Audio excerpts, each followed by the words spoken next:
that we began to create mobile events like this with films and with quilts is that many of these people are elders or parents or people that have a hard time going out on nights and weekends and being a part of grassroots political organizing, but they have very, very important voices that really need to be heard. So we've been trying to find ways to amplify their experiences and voices when they can't always be in the room. So as we go through some of the things, I'll say, well, Stuart, you know, said hello from Pennsylvania, etc.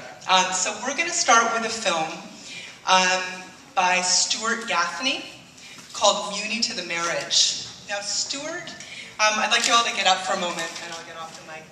If you could all come with me, we're going to take some little... Okay.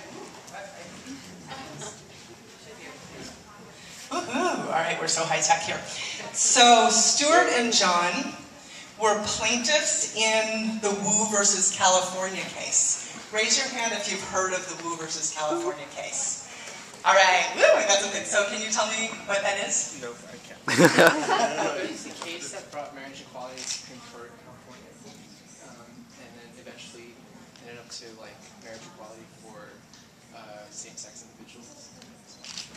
Woohoo! A+, yay! We're going to do a lot of interactive kind of question and answer tonight. Yeah, the Wu versus California case was actually one of 3 cases that came together in 2008. And there was a very exciting California Supreme Court ruling that happened on May 15th, 2008. Anybody know what that case was or what happened then? May 15th, 2008. I forgot. I know we know it. Choices.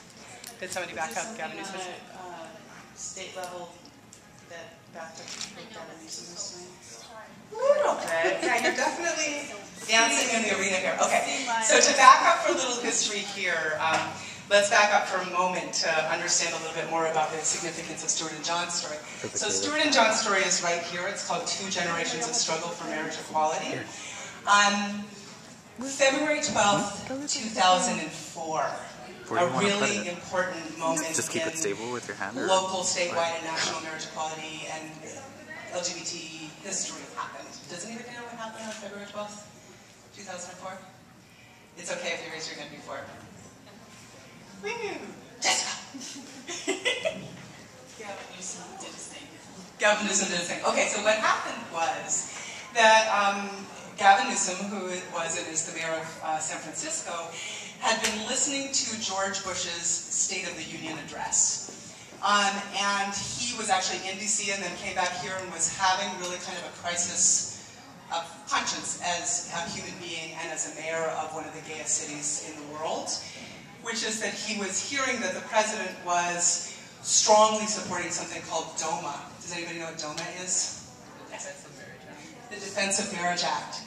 And he and a number of advisors and people went through a process where they thought, how can we deny the freedom to marry to citizens that are part of, people that are part of our community when straight people can do it? And he really started to go, this is really unfair. So he decided to basically do an act of administrative or mayorally civil disobedience and to open up San Francisco City Hall for lesbian, gay, bisexual, transgender, queer, intersex folks to get married. Now I say LGBTQIQ, which is more than lesbian and gay, because it's really important to know that we have many ways of calling ourselves. Many of the people that are identified as lesbian or gay are actually transgender and intersex and bisexual, or there's hidden and visible parts of many of our identities. And one of the things that this Quilt Project has been about is to allow the complexity and the diversity of the communities impacted this to be visible and audible.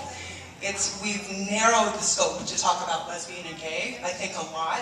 I wouldn't say we as in me, but from a legal and strategic point of view, because there was a belief that the complexity of who we are was too much for the majority of non-LGBTQI folks. There's a lot of history behind that, but the fact of it is that there was lots of different folks involved. So during that time, February 12th, were the first marriages at San Francisco City Hall.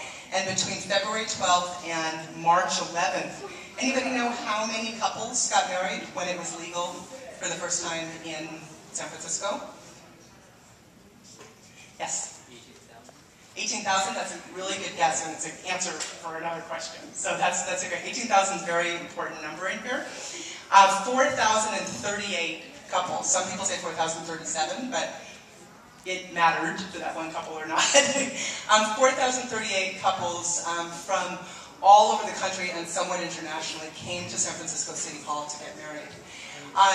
One of the reasons that I decided to get involved in this is that I'm wearing the shawl that my spouse Maybeck and I got married in on February 13th, Friday, February 13th. And I was 6 weeks pregnant with our daughter who just turned 6. It was a very, very profound moment for us as a couple and as us as an emerging family with children to have the experience of actually being treated as full citizens and to have the possibility of being married legally. Stuart and John, who are here, also got married. In that time, they got married on February 12th. And then something happened March 11th, 2004. The marriages were stopped. There was an injunction to stop the marriages. And it went to the California Supreme Court. And on August 10th of 2004, all of those 4,038 marriages were annulled. Have you guys heard about this? I mean, it's been in the news, but again, sometimes we don't absorb our own local history.